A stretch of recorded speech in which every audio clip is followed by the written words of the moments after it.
Hello YouTube, this is the Bug coming at you today with my unboxing video of the Beretta APX A1 Tactical. I saw this gun on gun.deals and I thought to myself, man, that looks like a cool gun.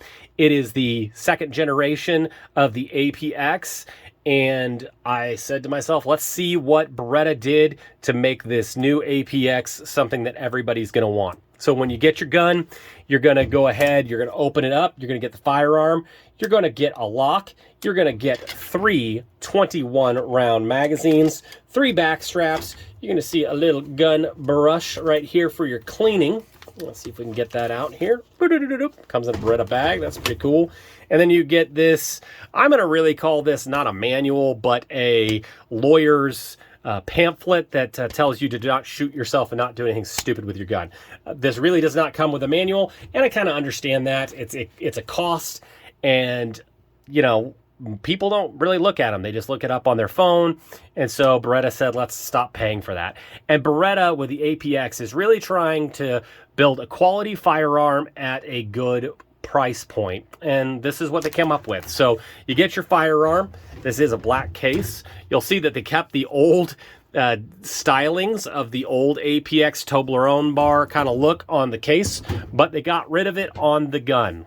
So the first thing that you're going to see with the specs on this gun is it's an 8.2 inch in length.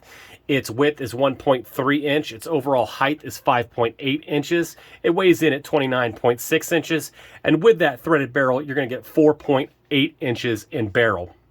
Then you put this thing in your hand, and I think this is the biggest selling point of the firearm, is I love the ergonomics of this firearm. It just feels great in the hand.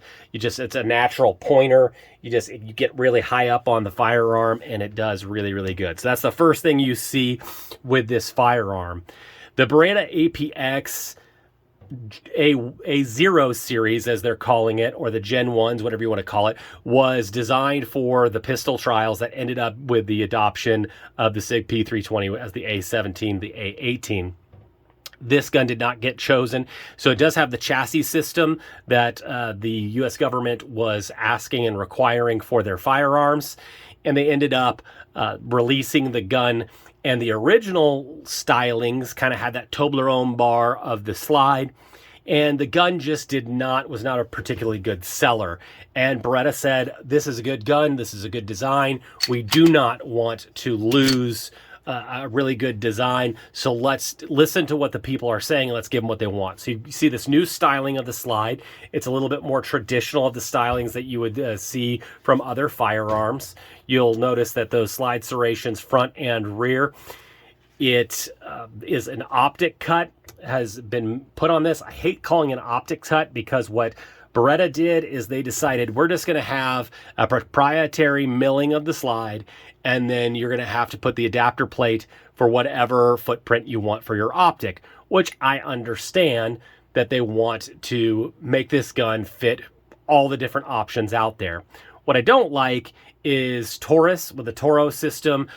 Glock with the MOS system gives you all 5 plates. Now, a lot of companies are being like Beretta and saying, hey, you're going to order a plate from us and then we'll mail you what you want, but we're going to charge you for it.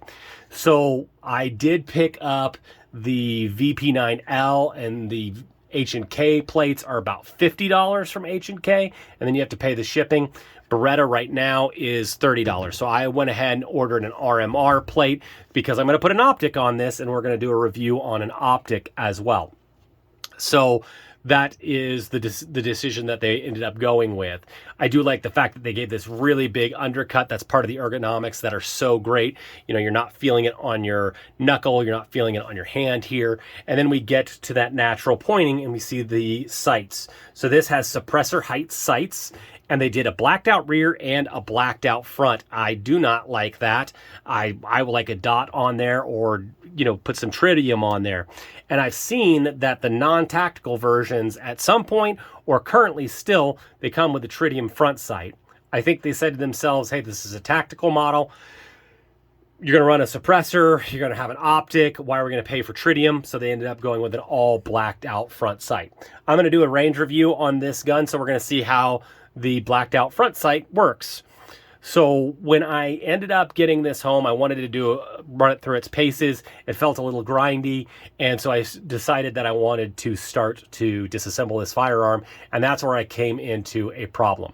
So the standard operating procedure for disassembling this firearm is to go ahead, remove your magazine, ensure that your gun is clear and safe. Now you have a engaged striker, so we have to disengage that striker. Your two options are to go ahead and put it to about here, take a pin and push in on this, and that will disengage your striker, or you could pull the trigger. Those are your two options that you can do to release your striker. Then you're to take your thumb, push in on the thumb, and pull down on, and it's kind of hard to do on this, so let's see if I can do it as much on the camera as possible, and then just go ahead and pull down, and that slide comes right off. Now, what I ended up having a problem with mine when it came out of the box is that this button would not push in. So what I had to do to start to loosen it up is I took a pair of pliers and pushed in. I pushed real hard on it. It actually pushed too far out, and then I had to kind of find that sweet spot, and then I could actually push down the disassembly lever. Now, since I've had it off, I've pulled it out a little bit, pulled it all the way out, re-oiled it up. It's starting to loosen up, but if on your gun, when you get it home, you find that your gun just does not want to disassemble, you may want to give that a try to use some pliers, really push in on that and just start to loosen that up and oil that up. So that may be something that you want to look into. I do like the fact with this modular system that you end up getting some larger rails. My gun was pretty dry when I got it, so I put some oil on it. Then you have a nice captive recoil spring. And now I'm going to need to unthread my barrel protector, thread protector. And then you can go ahead and take out your 4.8 inch barrel. So I think that they have a nice wide ramp here that's really nice. The milling, in my opinion, is really good. Once you get a little bit of oil on the gun, it's clearly a well thought out, well manufactured gun. Beretta did a good job. I think that it is of the same caliber as an M&P, maybe not quite as a SIG or an H&K, but a good quality firearm for sure. So now when you want to reassemble the firearm, you just put it on its rails and you pull back, and you will see that it will engage itself on its own. Now, mine didn't want to pop all the way in, so you're going to want to check, and then you're ready to go. So maybe not my favorite disassembly system, but for the people that really don't like pulling their trigger to disengage the striker, this is really cool that they gave an option for you. So this maybe isn't going to be for everybody, but I think they did a really good job of coming up with a good firearm. So if you're saying to yourself, the bucket, you've done the Tissos Night Stalker, you've got this one, first impressions, what do you think? Well, first impressions is I love the fact that it gave you 3 high-capacity magazines. That's really awesome. I do like the fact that you are going to have that Beretta quality that, when Tissos, a Turkish company, maybe you don't feel so comfortable with it. I think the stylings are really nice, and I think the ergonomics are better. As far as triggers go, just right out of the box and dry firing, I'd say maybe the Tissos Night Stalker has slightly a better trigger. I do like the fact that the Night Stalker has a footprint. It's an RMR footprint, which is usually what I run. So that's pretty nice that there isn't an additional cost.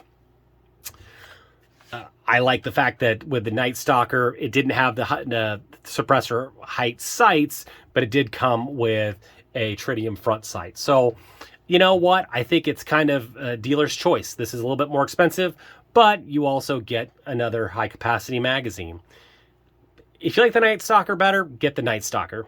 If you think this is going to be, if you like Beretta's a little better, you like that name brand, you're going to like this firearm. It's pretty good. So keep looking. I'm going to end up doing a range review on this particular firearm. Then I'm going to get an Optic, and I'm going to mount that, and I'm going to tell you how this runs with an Optic and that Optic plate. So keep an eye. All the likes, all the comments, all of the subscriptions are really appreciated. And as always, you stay classy, YouTube. Little middle baby bucket. Do you want to live in California? No! Why? Because I'm not a communist.